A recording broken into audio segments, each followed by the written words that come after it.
로마서 7장 14절에서 끝절까지 제가 봉독하겠습니다. 우리가 율법은 신령한 줄 알거니와 나는 육신에 속하여 죄 아래에 팔렸도다. 내가 행하는 것을 내가 알지 못하노니 곧 내가 원하는 것은 행하지 아니하고 도리어 미워하는 것을 행함이라. 만일 내가 원하지 아니하는 그것을 행하면 내가 이로써 율법이 선한 것을 시인하노니 이제는 그것을 행하는 자가 내가 아니요 내 속에 거하는 죄니라. 내 속 곧 내 육신에 선한 것이 거하지 아니하는 줄을 아노니 원함은 내게 있으나 선을 행하는 것은 없노라. 내가 원하는 바 선은 행하지 아니하고 도리어 원하지 아니하는 바 악을 행하는도다. 만일 내가 원하지 아니하는 그것을 하면 이를 행하는 자는 내가 아니요 내 속에 거하는 죄니라.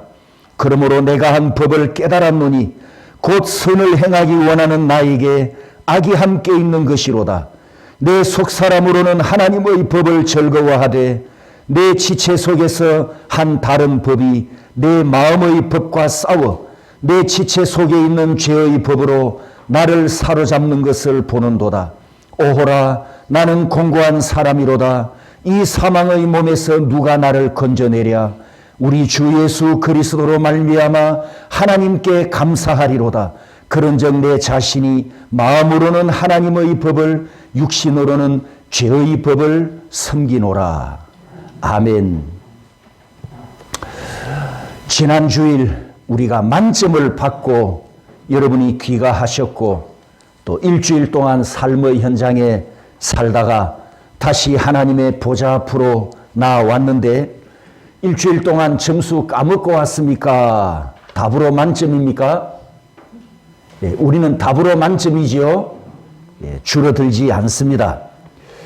지난 주일 예배를 마치고 집에 갔는데 제 아내가 임신 4개월 된 제 배를 툭툭 건드리면서 배가 좀 나오면 어때?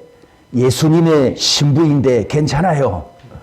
얼굴이 좀 까맣고 주름살이 생기면 어때? 주님의 신부인데 괜찮아요, 괜찮아. 그러더라고요. 자, 서로 축복합니다. 우리는 주님의 신부들입니다. 이미 준비된 신부입니다. 요한계시록 말씀에 의하면 우리는 이미 단장을 마쳤습니다. 내가 신부 준비하는 것이 아니고 하나님께서 우리에게 신부의 옷을 다 입혀주셨음을 믿으시기 바랍니다. 지금 로마서 설교를 제가 준비하면서 저도 속지 말아야 하니까 내 안에 있는 옛 사람은 어떤 것이 있을까? 내 안에 있는 자아는 어떤 것이 있을까? 이것을 계속 제 자신을 돌아보며 묵상하고 있습니다. 이제 오늘 우리가 생각할 이 로마서 7장에서도 우리가 전 시간에 보았던 6장에서처럼 여러분들도 갈등하고 있는 문제들 또 오랫동안 고민해왔던 문제들을 이 7장에서 이제 다 해결하게 될 것이고 특히 우리 젊은 청년들이 고민하는 문제들도 아마 오늘 그리고 다음 주 이 7장을 가지고 두 번 메시지를 전할 것인데 이 7장에서 여러분의 고민하는 문제를 다 해결하는 해답을 찾고 또 광명을 얻게 될 줄 믿습니다.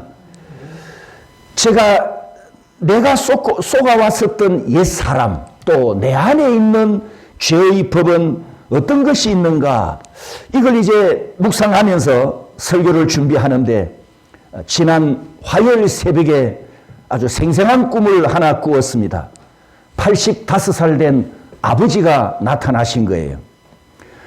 시간은 겨울인데 큰 장작을 이제 패가지고 도끼로 패가지고 통나무를 패서 장작을 가지고 난방을 하는 그런 환경이었습니다.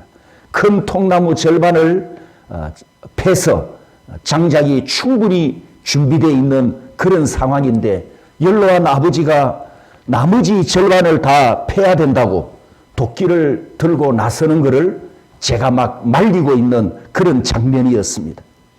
85살 된 노인이 몸에 근육도 없고 힘도 없고 살도 다 빠졌는데 그 도끼를 들고 장작을 패겠다고 나서니까 이게 말이 됩니까? 말이 안 되는 상황이잖아요. 그리고 그 한쪽 옆에는 제게는 조카뻘이 되고 부친에게는 손자뻘이 되는 두 손자가 자기 아이들과 막 신나게 뛰어놀고 있는 그런 장면인데, 장작을 패야 된다면 아들이 나에게 부탁을 하든지 또 손주들을 불러서 시켜도 될 터인데, 노인이 직접 패겠다고 도끼를 들고 나서고 있는 그런 상황입니다. 그래서 이제 제가 막 아버지를 붙잡고 말립니다. 아니 아버지, 충분히 지금 장작이 있고 또 굳이 이 장작을 팬다면 제가 하든지 손주들을 불러서 해야지 왜 힘없는 아버지가 나서서 이러십니까? 그렇게 이제 막 따지는데 꿈속에서 지금 꿈을 꾸고 있는 거예요. 그러면서 제 머릿속에 불이 반짝하는 것처럼 뭔가 한 가지 생각이 떠올랐습니다. 장작을 패겠다고 나서는 아버지를 보면서 나 자신을 돌아보게 되었습니다. 저는 평소에 여러분은 저를 어떻게 생각하는지 모르겠는데, 저는 평소에 고집이 센 사람이라고 생각하지 않거든요. 여러분, 제가 좀 고집이 있습니까? 강자는 제가 고집이 있었습니까? 잊어버렸어요. 그러면 있다는 뜻이네, 그죠? 과거에 있었다는 뜻이네요. 가족들이 가끔 저보고 고집이 세다 이렇게 말을 합니다. 그리고 이제 우리 집안에 사촌까지 형제들을 보면 친족 중에 이 고집이 센 친족들이 보여요. 그래서 이제 가족들의 말을 듣고 내 친족들을 보면서 나도 고집이 좀 센가? 이렇게 이제 조금 수긍을 합니다. 그런데 제가 평소에 자주 고집을 부리면 100% 인정하겠는데, 그러질 않으니까 내가 고집 세다는 걸 잊어버리고 살아요. 그런 일이 없으니까 잊어버릴 때가 맞는데, 제가 이 설교를 준비하면서 내게는 어떤 자아가 있는가, 내게는 어떤 죄의 법이 있는가, 이걸 묵상을 했지만 고집 센 부분이 있다는 걸 제가 미처 생각하지 못했었어요. 그런데 꿈속에서 고집 피우는 아버지를 보면서, 아, 나도 아버지를 닮아서 고집 센 부분이 있을까? 그렇게 꿈속에서 이제 막 정리가 되는 거예요. 그래, 아버지를 보면 내게도 고집이 혹 있을 수 있겠다. 그러면 나는 앞으로 어떻게 살아야 하는가? 아, 옳은 일에는 고집을 부리는 것이 맞지만 이 꿈속의 상황처럼 내가 나서지 말아야 할 상황에서는 고집을 부리면 안 되겠구나. 이게 이제 꿈속에서 지금 정리를 하다가 깨어났는데, 깨어나서 맑은 정신에서도 이 정리를 지금 계속 내 혼자서 읊조리면서 하는 거예요. 아, 나도 약간의 고집이 있을 수 있겠다. 이게 이제 수긍이 되면서 제가 깨가지고 결론을 이렇게 내렸습니다. 내 자아에, 나의 옛사람의 성품에도 때론 고집이 있는데 쓸데없는 일에는 고집을 부리지 말자. 또 나이가 들수록 내가 안 났어도 될 상황에서는 고집을 부리지 말자. 이렇게 이제 제가 결론을 내렸습니다. 자, 옆 사람과 서로 축복합니다. 이렇게 내 고집대로 예수 안 믿고 성경대로 믿습니다. 예, 미래형으로 믿겠습니다가 아니고 믿습니다. 우리는 믿습니다. 우리는 이미 믿었습니다. 아멘입니까? 예, 옳은 일에는 고집을 피워야 되겠지요. 옳은 일에는. 그러나 쓸데없는 일에 내가 나서지 말아야 할 상황에서는 내 고집이 아무런 의미도 없고 유익도 없습니다. 그러나 우리는 성경대로 예수 믿는 것은 고집을 갖고 믿어야 됩니다. 맞습니까? 예수 믿는 고집은 있어야 됩니다. 끝까지 예수를 믿어야 하니까. 자, 이제 오늘 본문 우리가 7장을 보면 이 7장 전체 짤막한 요약을 먼저 해드리고 오늘 다음 2시간에 7장을 보도록 하겠습니다. 1절에서 4절까지는 전 남편과 사별한 여자의 자유를 말씀합니다. 전 남편은 율법이었는데 이 남편이 죽고 나면 여인은 자유로운 신분이 되어서 마음대로 재혼을 할 수 있죠. 그리고 새 남편을 만났는데 바로 예수 그리스도라는 남편입니다. 이것은 1장의 이방인이든 2장의 유대인이든 모두 전 남편과 사별하고 새 남편 예수를 만나서 구원받은 새로운 신부 성도가 된 것을 의미합니다. 성도 여러분, 우리는 과거에 죄와 불법이라는 이 옛 남편에 엮여서 죄악 속에 살았고 죄의 종이었고 또 열심히 우상 숭배하면서 이 세속과 쾌락과 향락을 즐기며 살다가 저와 여러분들도 새 남편 예수 그리스도를 만나서 죄와 죄값에서 구원받은 성도가 이미 되었죠. 현재 새 신랑이신 예수님과 함께하는 신부이고 우리는 예수님 품에 안긴 행복한 신부들입니다. 새 신랑 예수님께서 내게 주신 구원과 영생은 완전하고 온전하며 영원합니다. 그리고 충만하며 풍성합니다. 조금도 모자라거나 부족함이 없습니다. 그런데 새 신랑 예수님의 품에 안겨 있으면서 다른 남자를 생각한다면 그건 뭐가 될까요? 3절 말씀을 보시면 음녀이고 음행이라 이렇게 말씀했습니다. 그렇다면 내가 예수 믿고 이미 구원받았는데 다른 것으로 구원받으려고 한다면 그건 무슨 행위가 된다고요? 음녀 행위가 된다는 뜻이란 말입니다. 십자가 공로로 구원받았음을 확신해놓고 행위와 노력으로 또 구원받으려 한다면 그것은 음녀와 마찬가지다. 이렇게 지금 말씀합니다. 하나님의 의로우심으로 나를 의롭다 하셨고 나는 예수님 때문에 하나님의 의가 되었다고 성경은 이렇게 선언했는데도 내가 이걸 못 믿어서 내가 노력하여 거룩해지고 내가 힘써서 의로워지려 한다면 이건 역시 영적 음행이 된다. 그것을 1절에서 4절까지 말씀합니다. 5절에서 13절까지는 율법은 진리이고 하나님의 말씀이며 율법은 거룩하고 선하다라고 말씀합니다.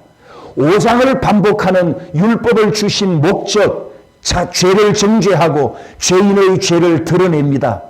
법이 없을 때에는 죄가 아니기 때문에 자유롭게 죄를 즐겼지만 법이 선언되고 난 후에는 그 법을 어기면 죄가 되는데 우리 본성의 옛사람의 성향과 죄에 물들어 있는 자아는 율법을 어길 수밖에 없어서 율법으로부터 계속 정죄받는 죄인이 되어버립니다. 나는 하나님께 거룩하지 못한 죄인임을 발견하면서 구원자 예수 그리스도를 갈망하고 예수 그리스도 앞으로 나를 초등학교 교사처럼 인도해 가는 것이 율법의 기능과 목적이다. 이것을 말씀합니다. 14절에서 20절까지가 이제 우리의 현실과 관련된 문제인데 선과 악이 갈등합니다. 내 안에는 선과 악이 공존하면서 선을 행할 것인가 악을 즐길 것인가 두 마음이 싸우고 있습니다.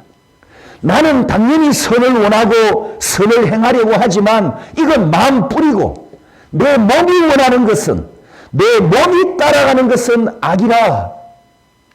이것 때문에 우리 신앙생활이 괴롭고 이런 나 자신이 미울 때가 참 많았습니다. 또 21절과 24절에도 반복되는 내용입니다. 하나님의 법과 마음의 법, 죄의 법이 내 안에서 싸우고 있습니다. 내 안에는 하나님의 법도 있고 마음의 법도 있는데 내가 하나님의 법을 따르기도 하지만 어떤 때는 원하지 않는 마음의 법, 육신의 법 이것을 따라 행할 때도 있습니다. 하나님의 법과 대립하는 마음의 법을 다른 말로는 따라서 합니다. 죄의 법, 죄의 법. 내 속 사람은 당연히 하나님의 법을 소원하지만 육신의 욕망은 죄의 법을 원하고 죄의 법을 따라 가버리니까 이럴 때는 우리가 괴롭고 또 자책감에 눌리는 고통을 당해왔단 말이죠. 그러다가 7장 끝에 가서 25장에서 8장 2절까지 환희에 찬 승리의 찬가를 부릅니다. 이 승리는 그냥 승리가 아니고 기쁨이 넘치는 승리여서 감사하리로다. 이렇게 찬양이 터져 나오는 것을 마지막 결론에서 보게 됩니다. 자, 이것이 7장의 짤막한 요약인데요. 로마서 1장부터 6장까지 여러분도 읽어보셨겠지만 논리적인 순서로 성경이 기록되어 있습니다. 모든 사람이 죄인인데 예수 그리스도를 믿음으로 구원받는 복음을 선포했습니다. 그리고 지난 시간 우리가 로마서 6장 마지막에 23절에 보면 죄의 싹은 사망이었으나 하나님의 은혜로 죄의 생명으로 살아났으면 구원받았잖아요. 구원받았으면 이제 끝나야 되죠. 무슨 뜻이냐 하면 논리적인 순서로 기록이 되었다면 6장 끝에서 하나님의 생명으로 구원받고 결론이 났으니까 7장부터는 다음 장면으로 넘어가야 한다는 거죠. 그 뒤에 다음 미래의 것을 보여줘야 한단 말입니다. 그런데 7장에 와서 다시 깊은 나락으로 떨어지면서 신음하고 탄식합니다. 7장에 와서 6장 그 다음 단계, 그 다음 과정, 미래를 보여줘야 하는데 다시 과거로 되돌아가서 탄식하고 신음하는 이 내용이 우리 신앙생활이 전진했다가 후퇴했다가 전진했다가 후퇴했다가 올라갔다가 침체했다가 올라갔다가 침체했다가 왔다리 갔다리 하는 이 모습과 똑같은 내용을 우리가 지금 보고 있습니다. 19절에 보면 내가 원하는 바 선은 행하지 아니하고 도리어 원하지 아니하는 바 악을 행하는도다. 구원받은 여러분도 이 말씀 때문에 이 말씀처럼 괴로워서 탄식해 본 적이 있습니까? 예쁜 성을 죽이려고 하는데도 죽지 않고 죽이려 하면 할수록 그 안 되는 것 때문에 탄식합니다. 육의 생각을 하면 계속 육적인 삶을 살 수밖에 없다는 충격적인 고백을 뱉어냅니다. 내가 원하고 열심히 노력한다고 거룩함과 의에 이르지 않는답니다. 내가 노력할수록 죄책감만 더 무거워집니다. 이것도 못했네, 저것도 못했네, 오늘도 못했네.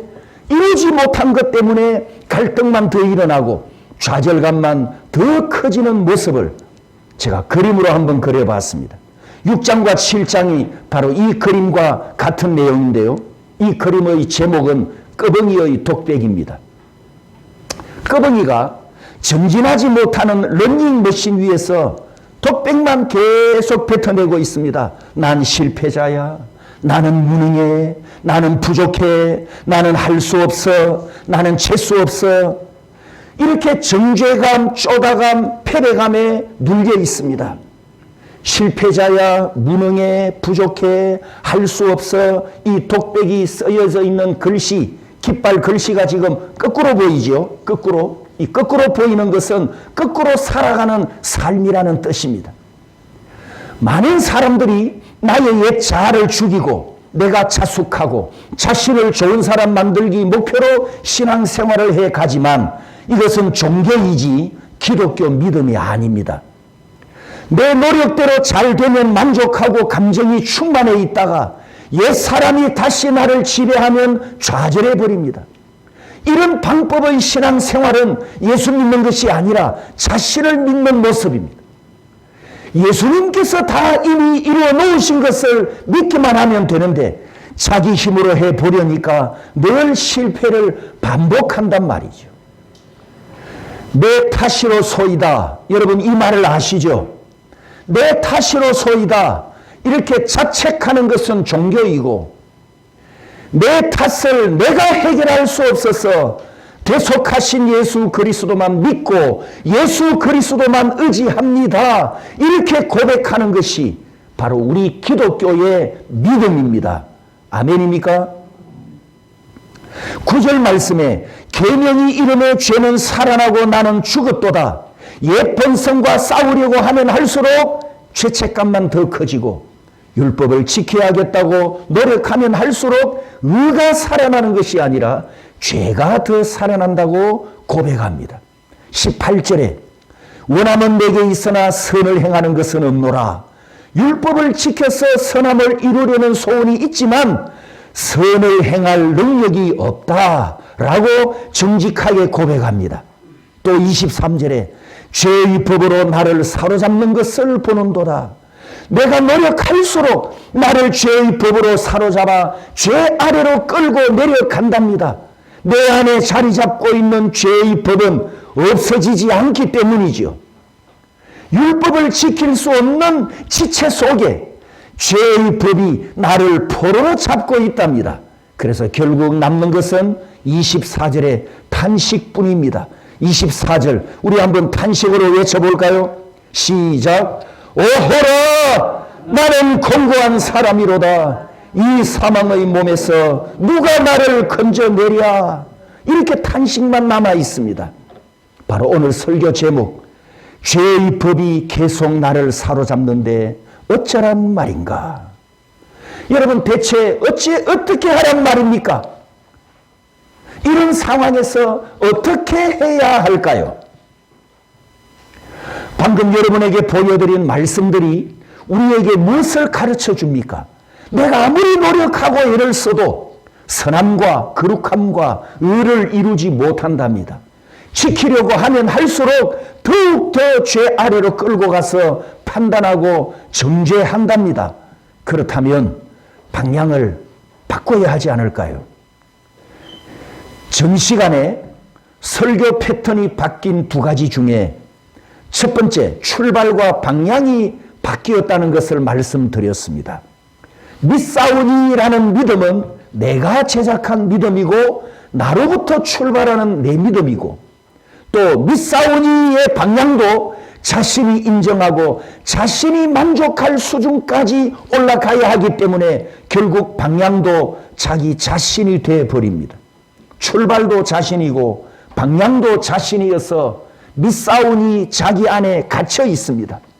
자기 믿음 안에 갇혀서 꺼벙이처럼 되돌이를 반복하면서 한 발자국도 전진하지 못하는데, 우리는 이것이 성장인 줄 알았고 이것이 예수 잘 믿는 것으로 착각했었습니다. 로마서와 특히 갈라디아 교회를 보면 율법주의 구원과 행위와 열심과 노력 구원에 빠져있는 그 성도들을 향해서 예수님께서도 탄식하시고 노하기도 하시고 천사도 구원 못 받는다는 이 심판의 말씀까지 무섭게 선포하셨다는 것을 우리가 기억하면서, 자, 한번 따라서 합니다. 저를 따라서 합니다. 내 고집대로 예수 안 믿고 성경대로 믿습니다. 믿겠습니다가 아닙니다. 미완료가 아닙니다. 이미 완료형입니다. 다시 한번 따라서 합니다. 성경대로 예수 믿습니다. 옆 사람에게 성경대로 예수 믿습니다. 자, 그러면 끊임없이 올라오는 이 죄의 법이 나를 사로잡아 가는데 우리가 어떻게 해야 되겠습니까, 여러분? 옛 본성을 죽이려는 헛된 싸움을 당장 멈춰야 합니다. 헛된 싸움을 멈추십시오. 여러분에게 갈등이 더 일어날 수 있는 말씀을 보겠습니다. 요한일서 3장 9절과 5장 18절인데 우리 두 구절을 다 같이 읽어봅니다. 시작. 하나님께로부터 난 자마다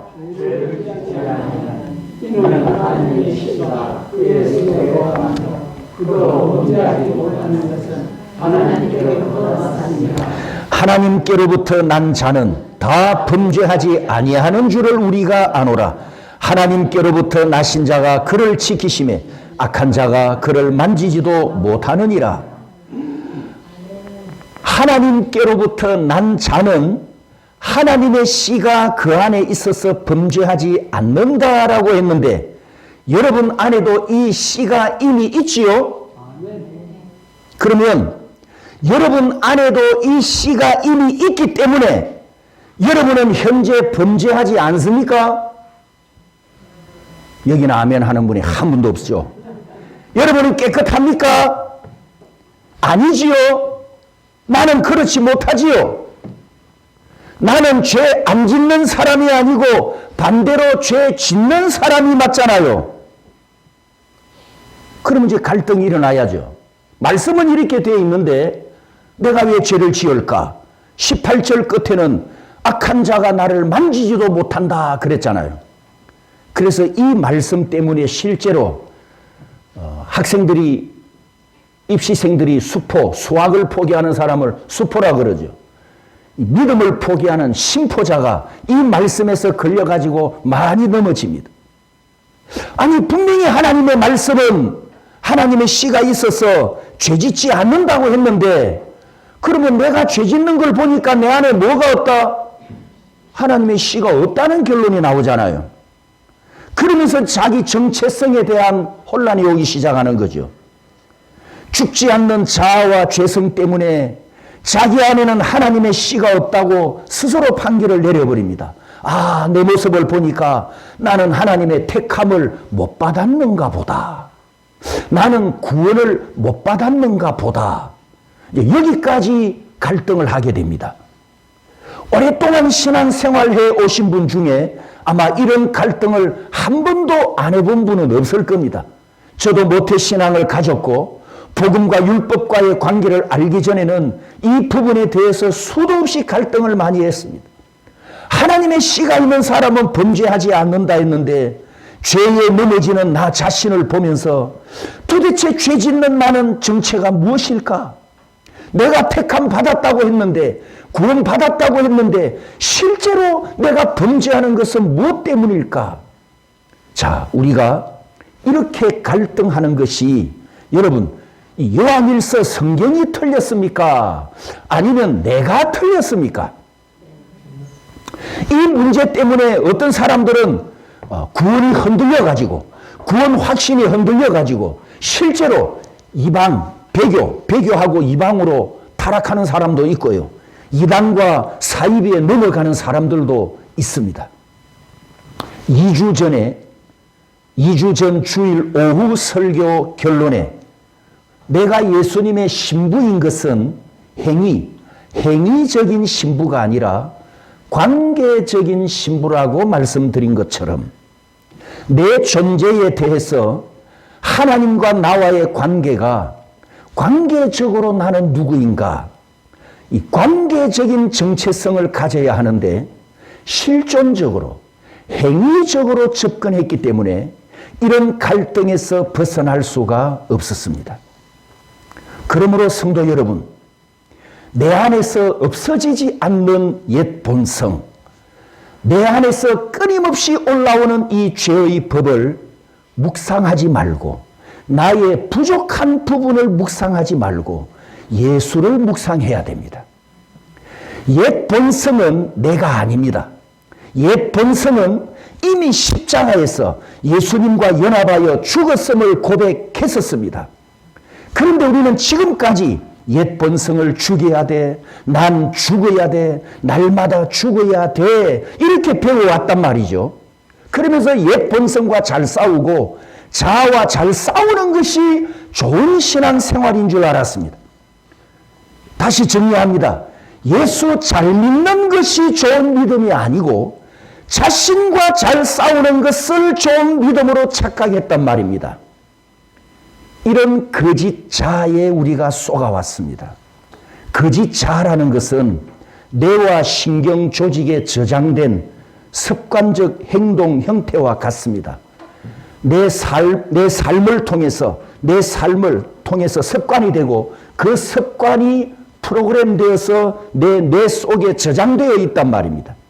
그래서 과거의 습관이 이 프로그램화 되어 있다가 올라오는 것인데 이것은 현재 내 본성이 아니란 말이죠. 내 안에 있는 죄의 법은 내 본성이 아니잖아요. 우리 본성은 이게 아니거든요. 우리 본성이 뭐죠? 이렇게 또 헷갈립니다. 우리 본성이 뭐죠? 하나님의 의로우심이잖아요. 새로운 피조물이 이미 되었지 않습니까? 하나님의 형상이 회복되었지 않습니까? 그게 우리 본성이거든요. 그런데 우리는 우리 안에 있는 본성이 내 본성으로 지금까지 착각해 왔다는 거예요. 여러분, 실수할 수 있습니다. 실패할 수 있습니다. 넘어지기도 합니다. 하지만 그것들을 이거를 묵상하거나 영혼의 죄짐으로 담아두지 말아야 합니다. 옛 본성이 올라와도 그걸 옛 본성이라고 인정하거나 권한을 주지 마십시오. 옛 본성은 내가 아닙니다. 나라고 인정해 주지도 말아야 합니다. 오늘도 내가 내 옛 본성 때문에 졌다.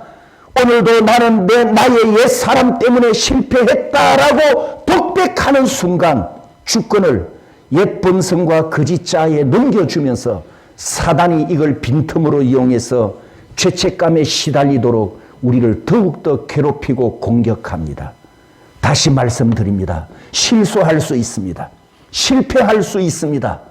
넘어졌기 때문에 우리는 갈보리 십자가 앞에 나가야 하고, 내가 실수했기 때문에 더 깨닫고, 내 힘으로 못하기 때문에 예수님이 나를 위해 십자가를 지셨구나 고백하면서 우리 예수님을 바라보아야 합니다. 자신의 허물을 바라보지 말고 내 허물을 씻어주신 예수님을 바라보아야 한단 말입니다. 옛 본성을 묵상하지 말고 새로운 피조물이 되었음을 믿고 새로운 본성에 초점을 맞추고 새로워진 나를 생각하고 나를 새롭게 해주신 주님을 향해 가야 합니다. 명언을 한마디 남깁니다. 바른 회개를 바르게 하는 것이 아니라 바른 믿음이 바른 회개를 하게 합니다. 바른 회개가 회개를 바르게 하는 것이 아니라 바른 믿음이 바른 회개를 하게 합니다. 믿음을 키우시기를 축복합니다. 믿음을 더 충만히 가지시기를 축복합니다. 자, 그 밑에 문장 교독을 하겠습니다. 제가 한 줄 읽고 여러분이 읽고 자기 세뇌 선포하는 겁니다. 하나님 잘못했습니다. 오늘 또 실수했습니다.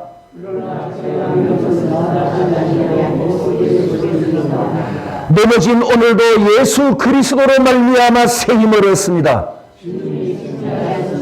주님의 승리가 제 승리입니다. 실수하지 않도록 믿음으로 살아갑니다. 아멘, 아멘. 죄의 법은 정상입니다. 죄의 법은 비정상이 아니고 죄의 법은 정상입니다. 죄의 법이 나를 사로잡으려는 것은 비정상이 아니고 지극히 정상입니다. 여러분, 예수 잘 믿는다고 죄의 법이 없어지지 않습니다. 이걸 우리가 몰랐단 말이죠. 죽이려고만 자꾸 했어요. 없애려고 했습니다. 죽이려고 했습니다. 안 죽는데 한 번도 죽이지를 못했는데, 그래서 이제 생각을 바꾸어서 그것과 싸우려고 하지 말고 성령의 법을 묵상하고 성령으로 생각해야 합니다. 실패했더라도 가책을 키우지 말고 은혜를 키우십시오. 거룩에 지려고 노력하는 사람일수록 양심의 가책을 키우지 말고 은혜를 키워야 합니다. 에베소서 5장 8절에 너희가 이제는 주 안에서 빛이라, 빛의 자녀들처럼 행하라, 이렇게 말씀하셨지 않습니까? 여러분, 빛과 어두움 중에 어느 것이 더 셉니까? 빛이 환하게 켜져 있는 곳에 어두움을 집어넣으면 빛이 사라지고 깜깜해집니까?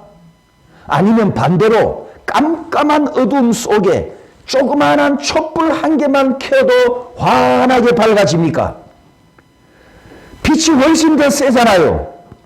빛이 어두움을 쫓아내지 않습니까? 어두움은 빛을 쫓아내지 못하거든요. 이 빛이신 예수 그리스도는 우리에게 생명의 빛으로 오셨습니다. 그리고 우리를 빛으로 세워주셨습니다. 죄보다 더 크시고 사단보다도 더 크시고 질병보다도 더 크시고 불치병보다도 더 크시고 죽을 병보다도 더 크신 빛이신 예수 그리스도, 그분을 바라보시기를 축복합니다. 우리 주 예수 그리스도의 은혜를 묵상하고 주님께서 십자가와 빈 무덤으로 다 이루신 그 일, 따라서 합니다. 다 이루신 그 일, 그걸 묵상하고 그걸 바라봐야 합니다. 죄의 법을 묵상하던 것을 잊어버리십시오. 벗어버리십시오. 죄의 법은 내 안에서 평생 없어지지 않습니다. 그러니 싸우려 하지 말고 죽이려고 하지 말고 그 죄의 법이 올라오면 어디로 가야 되느냐? 바로 성령의 생각 속으로 들어가야 합니다. 나중에 이제 8장에 갈 건데요. 이 성령의 생각 속으로 들어가면 그놈은 힘을 쓰지 못합니다. 주님 바라보기만 하면 언제든지 승리할 줄 믿습니다. 24절, 25절에 보면 놀라운 말씀이 있습니다. 죄의 법 때문에 탄식하다가 25절에 갑자기 감사가 튀어나옵니다. 하나님께 감사하리로다. 여러분 25절을 가만히 정독해 보면 감사하는 이유가 두 가지가 있습니다. 첫째는 마음으로 하나님의 법을 섬기는 것이 감사하고, 두 번째는 육신으로 죄의 법을 섬기는 것이 감사하답니다. 아니 이게 이 감사 이유가 이해되십니까? 앞에까지 24절까지 뭐 했습니까? 내 마음에 원하는 하나님의 선을 행하지 않고 내 몸이 원하는 이 죄의 법을 따라 살아가는 것 때문에 고민하고 갈등하고 싸워왔는데 이 사망의 몸에서 누가 나를 건져내랴 이렇게 탄식해 왔는데 25절에 와서는 내가 육신으로는 죄의 법을 섬기노라 감사하리로다. 이게 이해가 안 되잖아요. 여기서 섬긴다라고 했습니다. 섬긴다. 둘리오는 로마서 1장 1절에 둘로서 나는 예수 그리스도의 종, 노예, 로마식의 노예와 같은 뜻입니다. 그러면 25절을 공동 번역으로 한번 다시 보겠습니다. 고맙게도 하느님께서 우리 주 예수 그리스도를 통하여 우리를 구해 주십니다. 나는 과연 이성으로는 하나님의 법을 따르지만 육체로는 죄의 법을 따르는 인간입니다. 마지막에 인간입니다라고 하는 이 표현, 인간은 없어지지 않죠. 인간은 사라지지 않죠. 우리가 인간이라는 거예요. 죄의 법이 있다는 것은 뭐라고요? 나는 누구라고요? 인간이다 이 말이죠. 인간. 그래서 이 25절은 뭘 우리에게 가르쳐 주느냐? 육신이 죄의 법을 따르는 것이 비정상이 아니고 정상이다. 이걸 지금 말씀합니다. 그러니 더 이상 이것 때문에 괴로워하지 말아라. 하나님께 감사해라. 그 감사하는 이유, 진짜 감사하는 이유가 있습니다. 원래 성경은 지금 우리가 가진 책처럼 장이 있고 절이 있고 이렇게 나누어진 것이 아니고 그냥 한 두루마기에 쭉 길게 장, 절 없이 한 권의 책으로 되어 있었다는 것을 염두에 두시고 25절 다음에 나오는 8장 1절, 2절 우리 다 같이 한 목소리를 읽습니다. 시작. 그러므로 이제 그리스도 예수 안에 있는 자에게는 결코 정죄함이 없나니 이는 그리스도 예수 안에 있는 생명의 성령의 법이 죄와 사망의 법에서 너를 해방하였음이라. 아멘, 아멘. 25절에서 왜 감사하느냐? 바로 요 1절, 2절 때문입니다. 그러므로라는 접속사 7장을 지금 이어가는 말씀. 그러므로 두 가지 위대한 진리, 두 가지 위대한 복음 때문에 환희에 가득 찬 큰 소리로 찬양하는 노래 가사입니다. 나는 예수 그리스도 안에서 정죄함이 없다. 나는 생명의 성령의 법으로 죄와 사망의 법에서 해방되었다. 나는 예수 그리스도 안에서 자유입니다. 이걸 지금 노래 부르는 거예요. 너무 기뻤어. 결론을 내리겠습니다. 죄의 법은 정상입니다. 여러분이 살아가다가 죄의 법이 올라오면 싸우지 말고 이제는 덤비지 말고 이렇게 하십시오. 그래 또 올라왔어? 따라서 해봅니다. 또 올라왔어? 또 올라왔어? 그리고 이렇게 이제 선포하는 거죠. 생각으로 선포하는 거죠. 입술로 선포하는 겁니다. 난 해방되었어. 난 승리자야. 난 의인이야. 성령으로 생각하면 죄의 법은 사라집니다. 그러므로 주님을 사랑한다는 고백을 반복하십시오. 독백하지 말고 고백하십시오. 독백하지 말고 주님께 늘 고백하십시오. 나는 주님을 사랑합니다. 그리고 그리스도 안에서 새로워진 자신의 정체성을 계속 선포하고 확인하십시오. 자기를 향해 선포하시기 바랍니다. 자, 자기 이름을 넣어서, 저는 제 이름이지만 여러분의 이름을 넣어서 따라합니다. 정성은 너는 하나님의 여인이야. 정성은 너는 성령의 사람이야. 정성은 너는 새로운 피조물이야. 자기를 향해서 늘 이렇게 선포하시기 바랍니다. 사랑의 고백도 계속 반복합니다. 따라서 합니다. 주님을 억수로 사랑합니다. 주님을 사랑하는 것이 즐겁고 신납니다. 주님을 사랑하는 신부가 되었으니 행복합니다. 진짜로 행복합니다. 이 고백을 반복하시기 바랍니다. 여러분, 사랑하는 사람에게는 좋은 것을 계속 주고 싶어 하지 않습니까? 우리가 주님을 인정하고 주님을 고백하고 사랑을 고백하면 우리 주님이 기뻐하시고 영광을 받으십니다. 내가 주님을 사랑하고 주님이 날 사랑하시는데 왜 좋은 것을 주시지 않겠습니까? 일주일 동안 죄의 법과 싸우지 말고 은혜의 법에 충만하여 승리하시기를 주님의 이름으로 축복합니다.